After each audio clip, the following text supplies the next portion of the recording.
Hoy está con nosotros el doctor Nicolás Lynch Gamero, que es sociólogo de reconocidos méritos y de amplia trayectoria, autor de numerosos libros, maestro universitario, el último de los cuales se titula, y lo mostré en el programa anterior, El argumento democrático sobre América Latina, ¿no? Bueno, le manifestamos al doctor Lynch nuestra complacencia de que nos acompañe en esta oportunidad en la función de la palabra, y vamos a conversar pues sobre algunos asuntos de los muchos que usted desarrolla en esta obra importante. Sin embargo, antes de entrar propiamente en materia, quiero someter a la consideración del doctor Lynch lo siguiente. Las corporaciones son las grandes empresas que agrupan a otras muchas empresas menores y que disponen, ¿no?, de ingentes cantidades de dinero. Bien, el Tribunal Supremo de los Estados Unidos acaba de resolver que las corporaciones pueden libre y discrecionalmente financiar a los partidos, a los candidatos y pagar los gastos de campaña electoral. Claro, se dirá, antes ocurría, sí, pero era muy restricto. Ahora eso es irrestricto. Noam Chomsky dice con razón que este fallo del tribunal ha hecho retroceder 100 años a la democracia estadounidense. Y publicó, efectivamente, un artículo, usted ha leído, se llama La absorción corporativa de la democracia estadounidense, y dice, el 21 de enero de este año será registrado como un año oscuro en la historia de la democracia en los Estados Unidos, etc. ¿Cuáles son sus comentarios? No hay necesidad de ir a Noam Chomsky, que por muchos es considerado un radical. El propio presidente Obama, al día siguiente de que se produjo esta resolución del Tribunal Supremo, dijo que era una tragedia para la democracia norteamericana. El momento en que se apruebe el financiamiento público de los partidos políticos en la mayor parte de las democracias occidentales es el momento en que estas democracias adquieren alguna solidez. Es tan caro hacer política que si no hay financiamiento público y si no hay control del financiamiento privado, el que controla la política es el dinero negro. El dinero que es abiertamente del crimen organizado o el dinero que pide favores.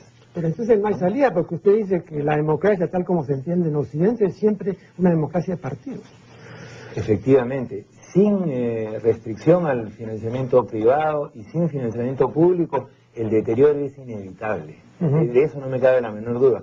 Y fíjese, podemos venir al Perú. En el Perú tenemos una ley de financiamiento público aprobada y por lo menos en el presupuesto del 2006, una partida para darle a los, valga la redundancia, casi partidos políticos financiamiento, pero el actual gobierno señaló que habían otras prioridades y que no se iba a ejecutar esa partida presupuestal. Yo en su momento, yo ahora repito, es un grave error, porque o hay regulación y financiamiento público o hay dinero negro, no hay otra salida en la política, porque en una sociedad compleja se necesitan intermediarios que se llaman partidos, no se ha inventado otra forma, y lo mejor es que tengan el dinero de todos, adecuadamente controlado, ¿no? Yo recuerdo que asistía ocasionalmente a las clases de Derecho Constitucional del doctor Raúl Ferrero Rebagliat hace muchos años. Y él, más de una vez se ocupó del hecho de haber, por ejemplo, una persona con solvencia moral, con reconocidos méritos como intelectual, una persona proba, en fin, pero que no estaba adscrita a ningún partido político. Esa persona en política no tiene nada que hacer. Y eso es absolutamente injusto, porque puede venir un inepto que está apoyado por una organización y se disuelve, ¿no? Pero el otro, ¿qué hace? Es decir, se le plantea está en un callejón sin salida, ¿no? El problema es el siguiente, cuando usted elige personas, ¿cómo pide cuentas? Ese es el tema, o sea, las cuentas en el Estado moderno se piden a instituciones, ¿no? Las personas pasan, se retiran o eventualmente se mueren, ¿no? Entonces yo creo que lo que debemos hacer es promover la democratización de los partidos. Ya veo que ahora los congresistas, por lo menos hay uno que está en blog ahí, pone todas sus cuentas. Eso es algo positivo, claro. Ese tipo de iniciativas son positivas. El tema es que la democracia moderna sería caótica si fuera una democracia de personas, ¿no? Yo creo que necesita instituciones intermedias. El problema es que estas instituciones intermedias se manejen de acuerdo a la transparencia y a la democracia indispensables, ¿no?, para que el ciudadano participe.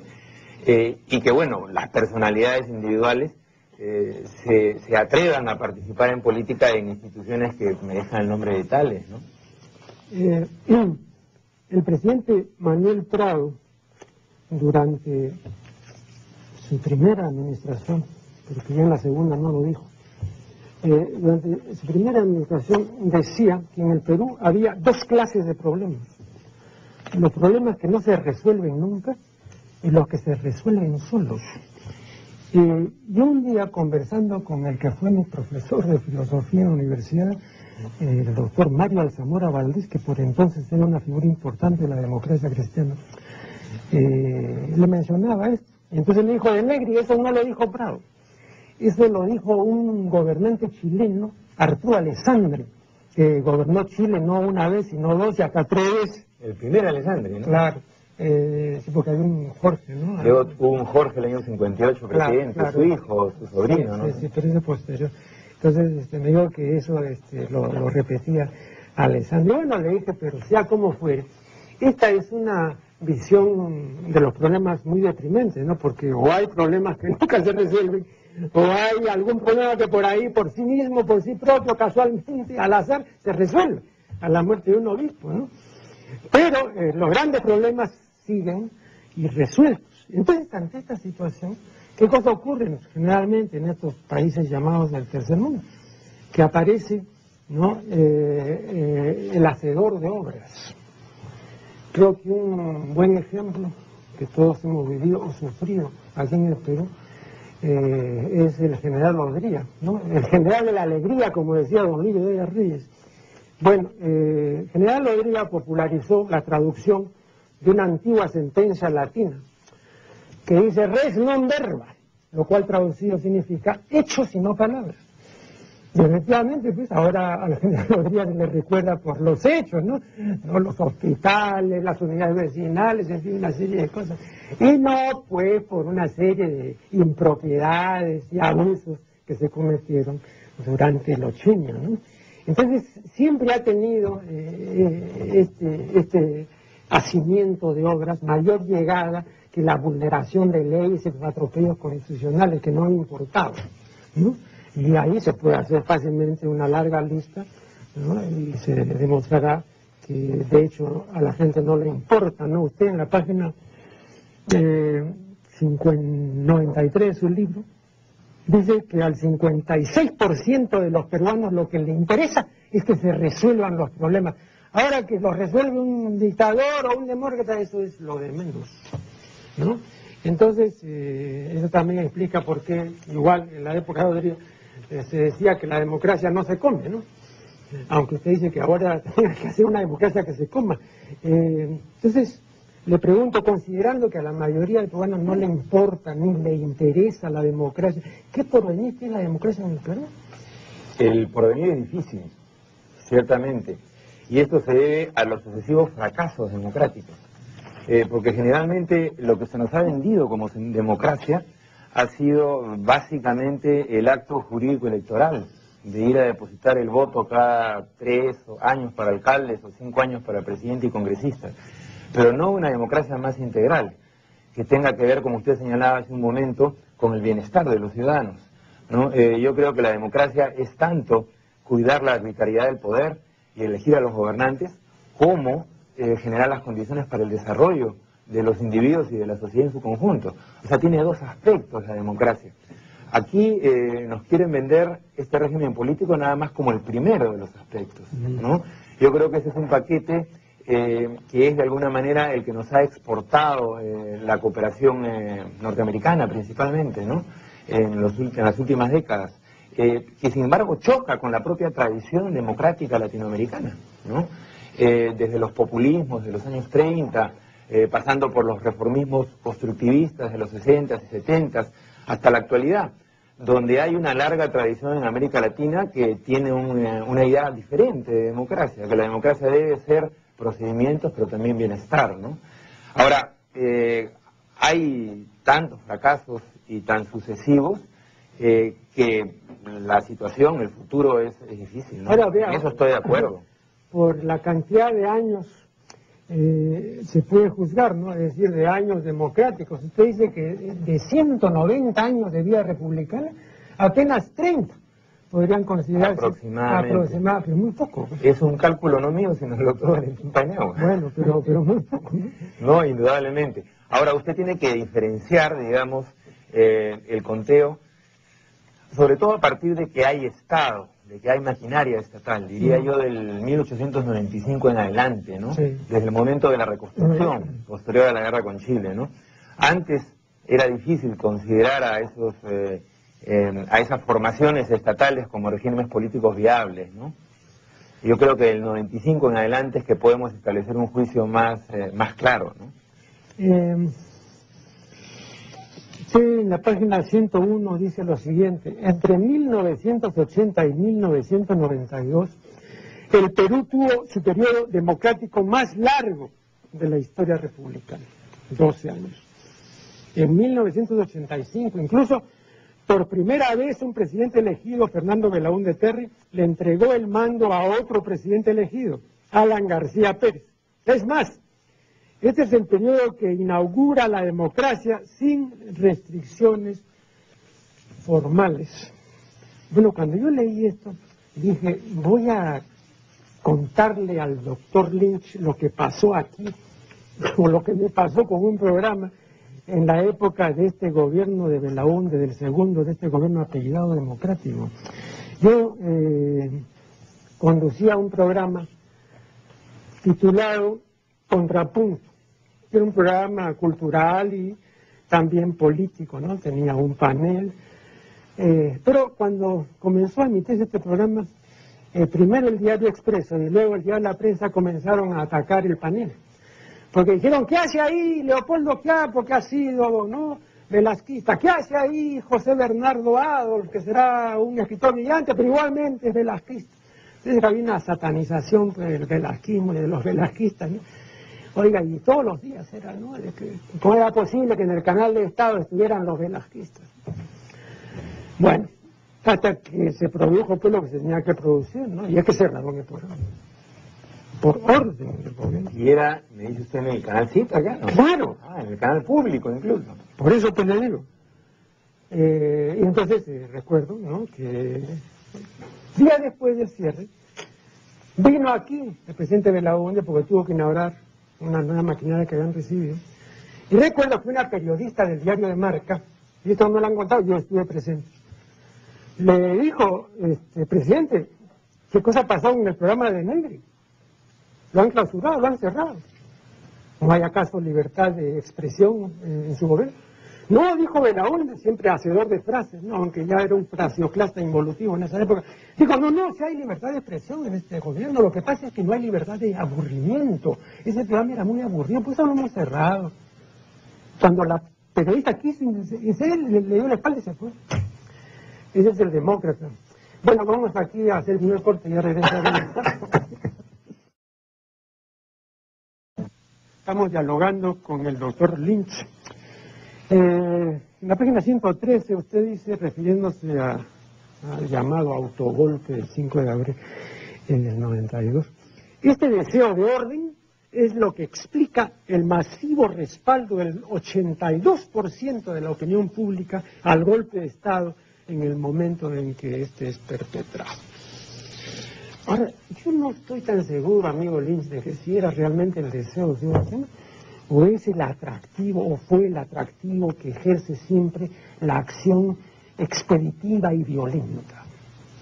Eso atrae mucho. Pero eso se da... Pero ya lo otro, digamos, un deseo de orden es algo, digamos, de una masa un poco más pensante. Elaborado. Más elaborado. Esto otro... Sin embargo, yo creo que este tipo de apoyos obedecen a un contexto también, no es que se dan en un vacío. Recordemos la hiperinflación de los últimos años de García, que llega en el periodo a más del 1.000.000%, así es. ¿no?, por una parte, y luego la guerra interna, como la calificó el ejército, que en el momento todavía no había terminado, ¿no? O sea, estos problemas que prácticamente lo hacían a uno vivir día a día y hora a hora, tenemos edad para recordarlo, digamos, causan estos apoyos masivos. Yo sí creo que hay un elemento allí explicativo, ¿no? Ahora, esto no me lleva a mí a decir que haya sido un sentimiento con gran elaboración, un sentimiento más bien primario, como que se diluyó en el tiempo, ¿no? Cuando estos motivos de legitimidad inicial del fujimorismo quedaron de lado, porque no se trajo bienestar, o sea, al ajuste económico terrible de agosto de 1990 no sobrevino un periodo de bienestar. Bueno, hasta el día de hoy hay serios problemas de redistribución del excedente económico, y por otra parte, en el aspecto político, se estableció una dictadura como una careta legal, muy bien organizada por Vladimiro Montesinos, con, diría yo, hasta una obsesión por lo legal, pero dictadura al fin y al cabo, como todos gozamos también, ¿no? Esto me estaba recordando lo que cuenta Darwin de su viaje en el Beagle cuando estuvo en la Argentina y conoció a Rosas, que no tenía nada de demócrata. Al dictador Rosas, claro. Claro que sí. Y le cuento esto porque se relaciona con este carácter expeditivo de la acción violenta. Entonces está en una de estas provincias del interior y el pueblo acusaba al intendente, ¿no?, de corrupto, de ladrón, etc. Y esto lo refiere, como digo, Darwin, ¿no? Y entonces Rosa dice, ¿dónde está? ¡Ah, hay que traerlo! Y lo traen, pues, ¿no? Y a empujones, este es el miserable. Ajá. ¿Dónde está la cárcel? ¡Aquí está! Lo lleva de frente, ¡pam!, lo meten en el pelo. Ahí terminó el proceso. Ese tipo de carácter expeditivo de la... ¿no? Viene el jefe supremo, ¿a dónde está el ladrón? ¡Adentro! ¡Ah, qué juicio que voy a ver! No. Hay muy pocas posibilidades en esos casos de equivocarse. Hay posibilidades, ¿no? Entonces, tal vez eso impacta a la gente. Pero tanto la acción violenta que usted hace referencia en este momento, como el tema de las obras, del que hablaba minutos atrás, son a la postre una fantasía respecto de la real solución de los problemas. Ah, claro. ¿No? Podría, por ejemplo, sus grandes unidades escolares y los hospitales, los grandes hospitales que construyó, indudablemente necesarios y los que ha gozado muchísima gente, pero si uno hace números, ¿a qué población escolar atienden? ¿O a qué población asegurada atienden? A un mínimo de la población necesitada o en el rango de edad, en el caso de la población escolar.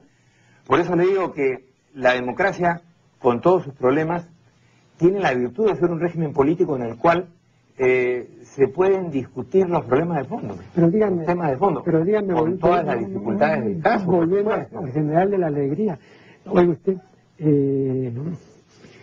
este hombre que fue acusado de todo, yo recuerdo sobre todo a don Héctor Cornejo Chávez, ¿no es cierto?, un tipo verdaderamente inteligente y brillante, que decía, ¿dónde está el ciudadano obrero? Decía, para someterlo a un juicio así, implacable.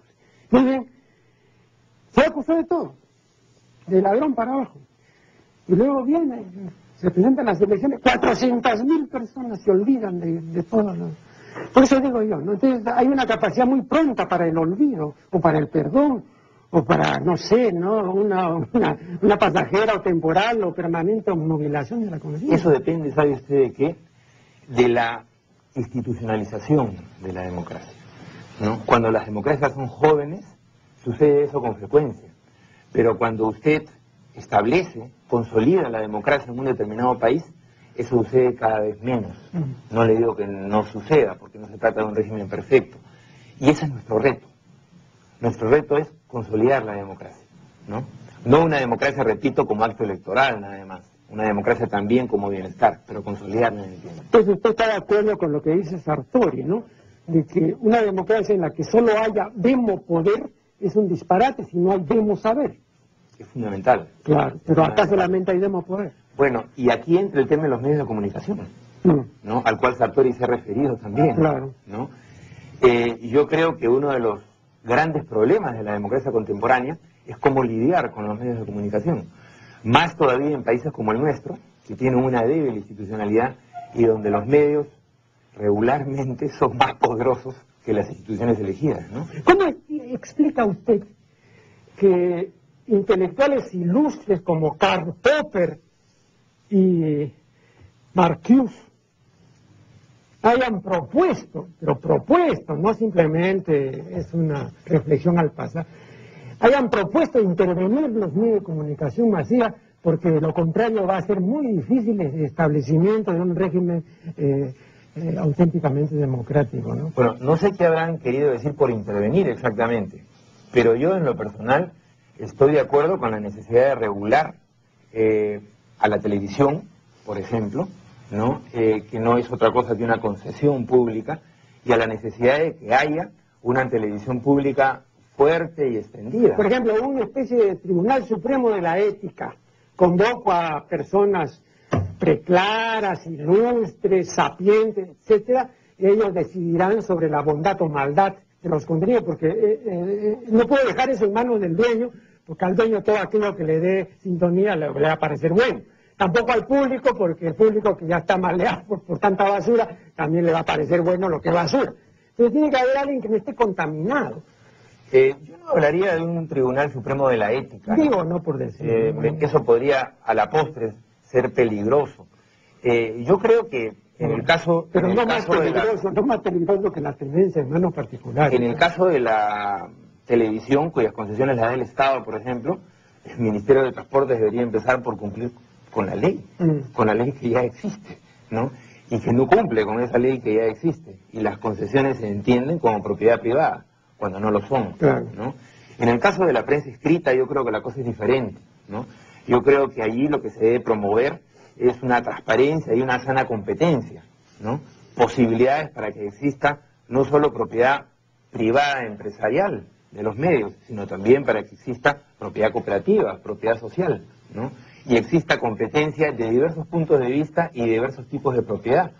Por ejemplo, se ha criticado mucho la ley argentina de comunicación social, pero la ley argentina de comunicación social, referida a radio, televisión, tanto abierta como por cable, señala que el pluralismo no solo es de puntos de vista, sino también de formas de propiedad.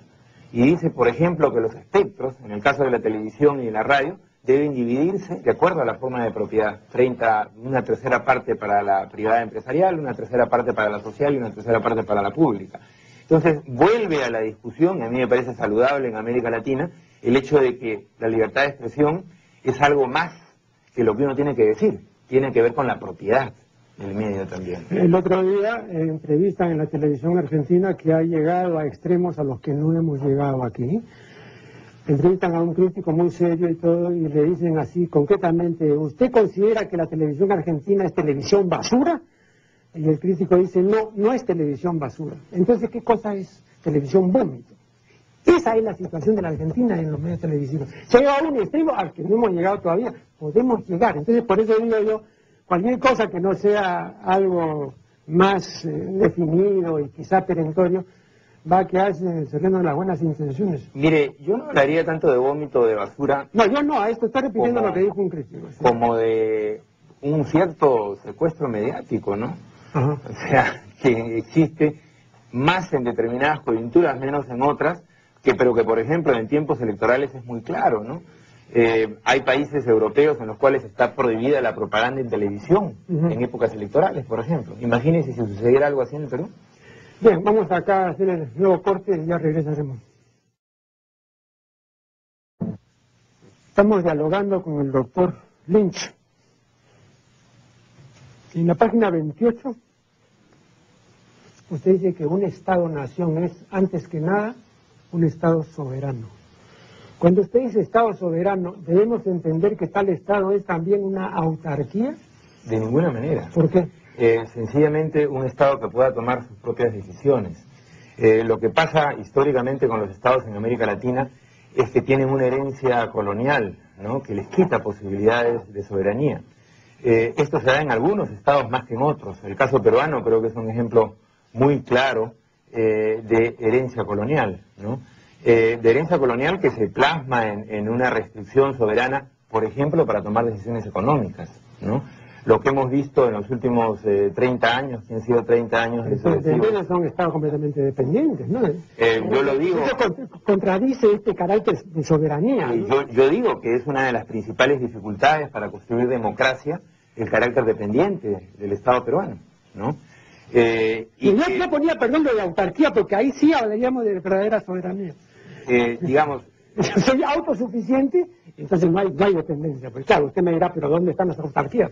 No, pero era simplemente una referencia. Yo creo que en la modernidad actual deberíamos hablar de una forma equitativa de integración a la globalización, para poder tener el espacio necesario para tomar nuestras propias decisiones. Le digo del tema de la dependencia porque generalmente los analistas contemporáneos en el país les cuesta mucho aceptar que vivimos en una situación de dependencia, ¿no? Y les cuesta mucho aceptar que esta es una limitación para el ejercicio democrático, ¿no?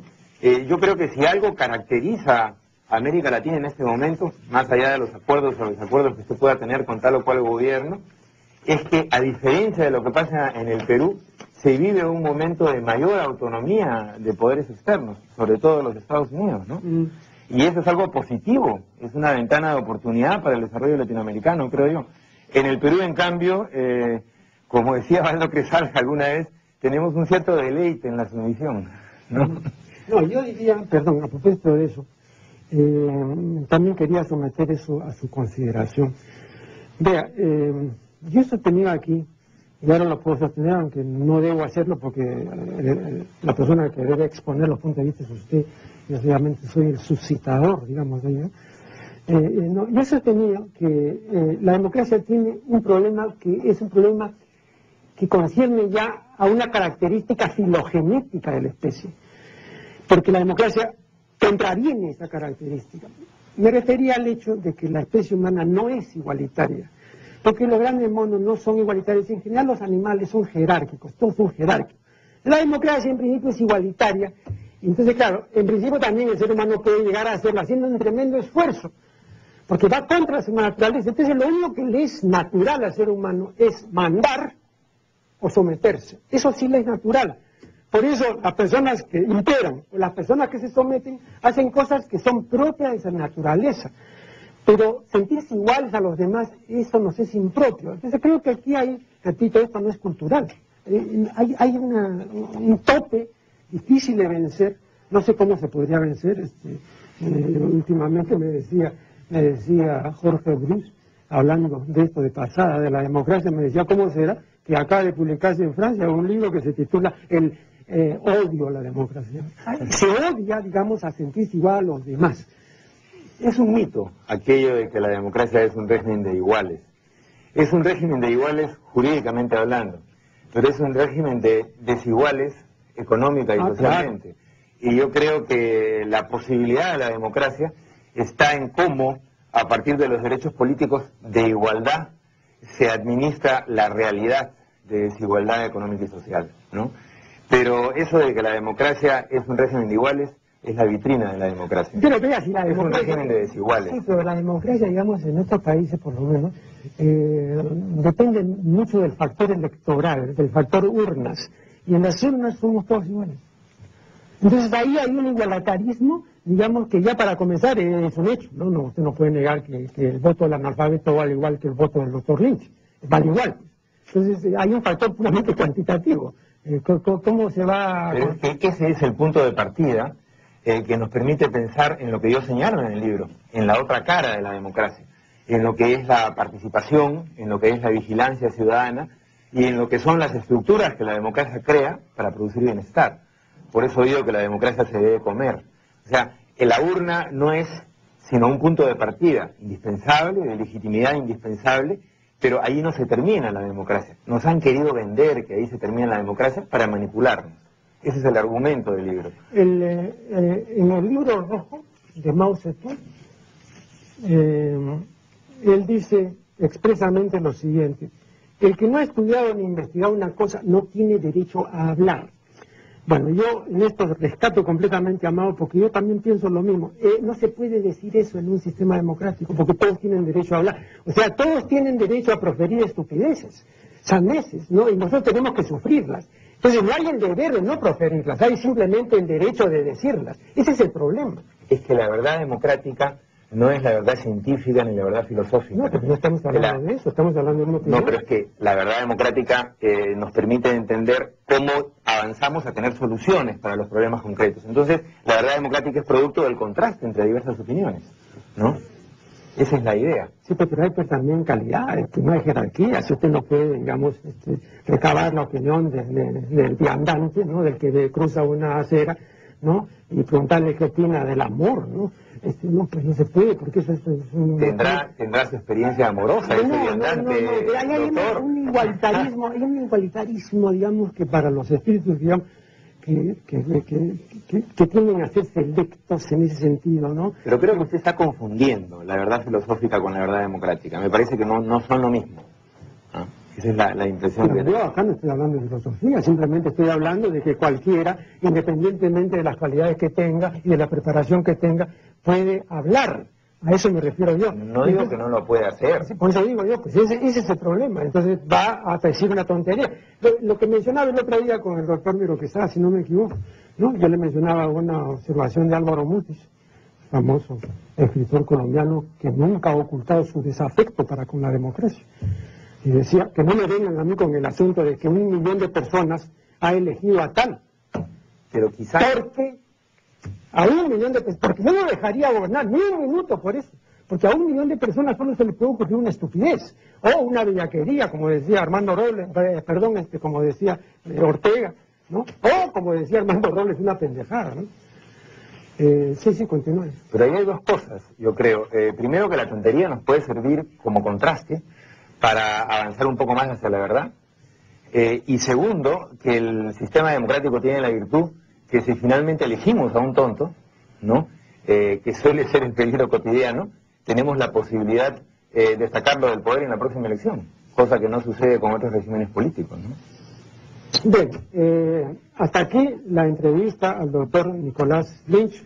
El tema, como ustedes habrán podido apreciar, es un tema opinable, discutible, y hemos tenido a un invitado de lujo, cuyo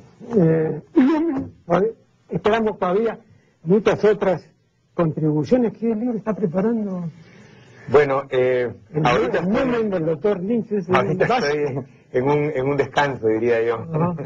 No, ahorita estoy en un descanso, tengo un proyecto en la cabeza. Bien, entonces con ustedes será hasta el siguiente segmento. Muchísimas gracias. Gracias, doctor. Se ha publicado el 3er tomo de la colección de pintores peruanos que viene publicando el diario El Comercio. Este 3er tomo está dedicado a Víctor Humareda Gallegos. Víctor Humareda Gallegos. Veo en la página final de este libro, que es una página en blanco, veo que esta página está numerada. Las páginas en blanco no se numeran. Si la cámara, por si acaso, por favor, se acerca acá, verán que esta página está numerada. Esta página es una página en blanco. Las páginas en blanco, repito, no se numeran. Las páginas en blanco de los tomos anteriores no están numeradas como debe ser, ¿no? ¿Y por qué está numerada la página en blanco final de este libro? Porque no hubo control de calidad. Cuando lo haya, entonces no ocurrirán impropiedades, ni se producirán deslices, ni se cometerán faltas. En la página 25 se lee lo siguiente: Humareda fue cliente asiduo de prostíbulos legendarios como la Nené y el 5,5. Aquí el discente confunde el burdel de Nanette, que era una señora de origen francés, ¿no? Que tenía su establecimiento en la 2ª o 3ª cuadra de la avenida Grau, en Lima. La regente prostibularia no era la Nené, como se dice aquí equivocadamente. Por otro lado, el 5,5 no era un prostíbulo, sino era una cadena de moteles. ubicados en el kilómetro 5 de la carretera central. La palabra motel, que está en el diccionario oficial, es el acrónimo de motorcar, que es automóvil en inglés, y hotel, que es hotel. O sea que es un vocablo formado por el principio de una palabra, en este caso, mo, y por el final de la otra palabra, motel. La palabra motel está en el diccionario de la Academia desde 1984, inclusive.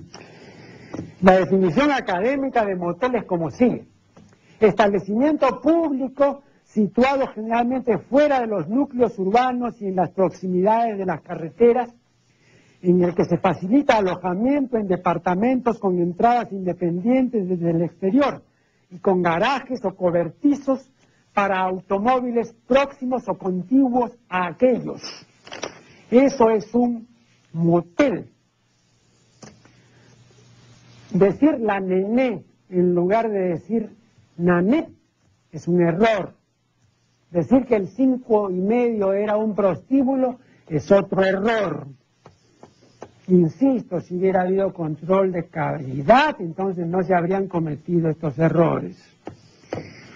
En la página 32, en la segunda columna, se lee lo siguiente: Humareda sería el último eslabón de otros que, como Wenceslao Inostroza, Bruno Rosselli y Bernardo Rivero, pintores locales, evocaron una ciudad de tapadas, casonas coloniales y balcones. Cualquier persona medianamente culta que haya leído o que lea esto se sorprenderá de ver aquí incluido a Bruno Rosselli entre los pintores locales. Y esto es tanto más sorprendente porque la edición de este tomo dedicado a Humareda ha tenido cualquier cantidad de editores, de correctores, en fin, de personas que han supervisado la obra. Y nadie ha reparado en el hecho de que el señor Bruno Rosselli no ha sido nunca un pintor local nuestro. En primer lugar, han escrito mal el apellido Rosselli, porque Rosselli es con 2 S. Y acá está con una sola S. Tiene 2.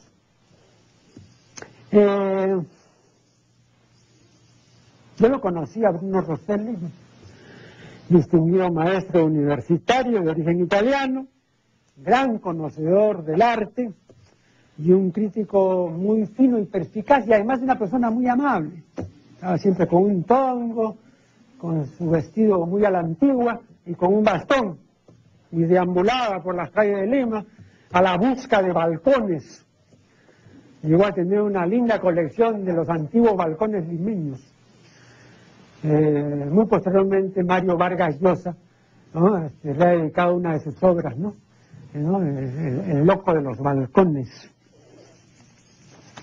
Tenía pues lo que llamaremos, Rosselli tenía una tenacidad balcónica, ¿no? Una obstinación balcónica, una pertinacia balcónica. Por supuesto no le hicieron caso, y cuando murió, ¿de dónde habrán ido a parar pues esos balcones, ¿no? Que con tanta diligencia y con tanto amor había ido coleccionando?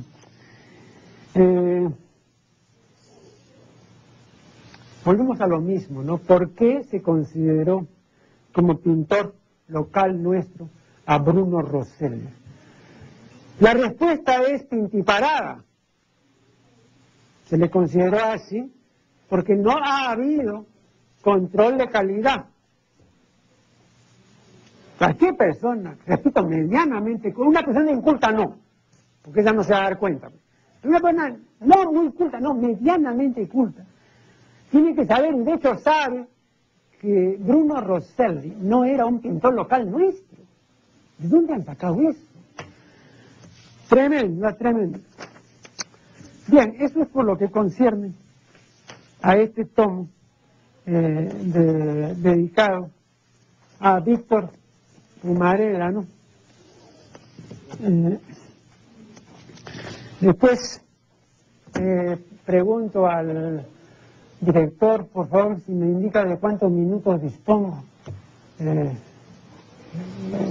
5 minutos. Bueno, he recibido el libro de Luis Cabrera Vigo, Retratos del Mediodía. Este es el libro de... vamos a comentar rápidamente el libro de... Es un poemario.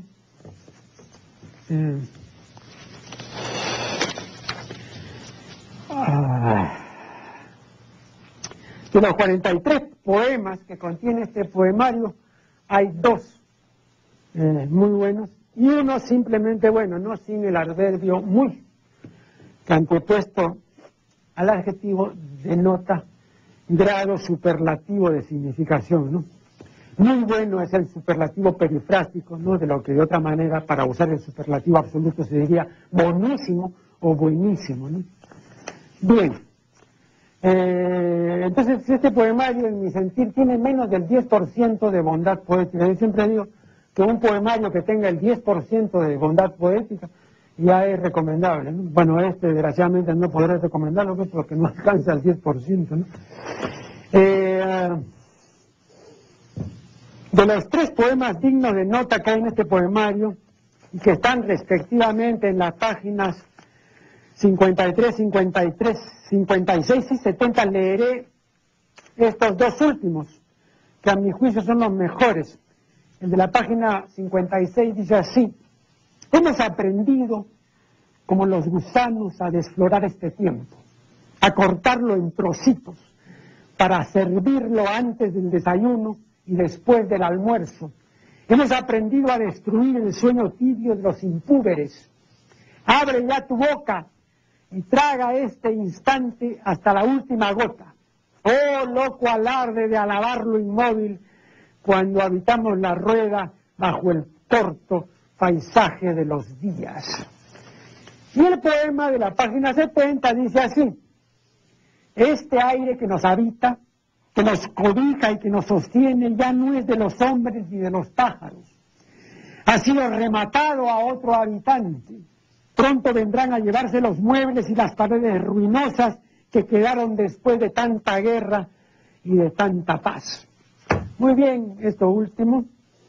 Ahora, entre las deficiencias formales de este poemario, señalo las siguientes. En la página 30 el autor dice: me alejo de flechas y señales que puedan desviarme de la ruta trazada por mis genes. Por mis genes. La palabra gen no se puede usar en poesía, no solamente es una palabra impoética, sino lo que es peor, antipoética.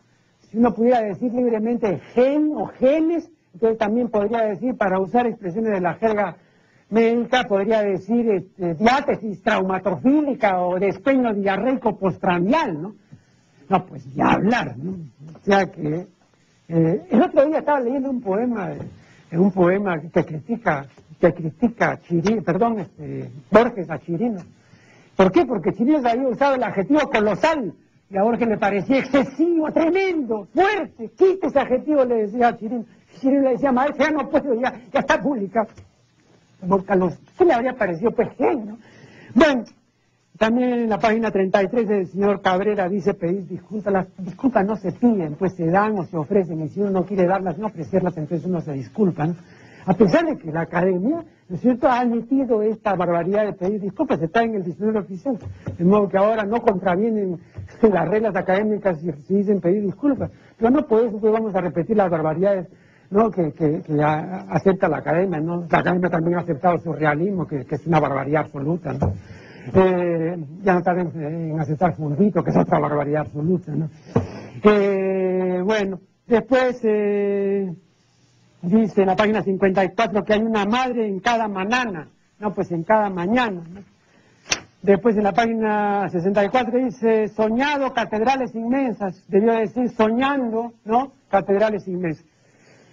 Bueno, todos estos errores pues restan calidad considerablemente, ¿no?, a este poemario, ¿no?, porque fondo y forma, ¿no?, contenido y continente están íntimamente unidos, entrelazados, y no se puede hacer una buena forma sin un buen contenido ni al revés.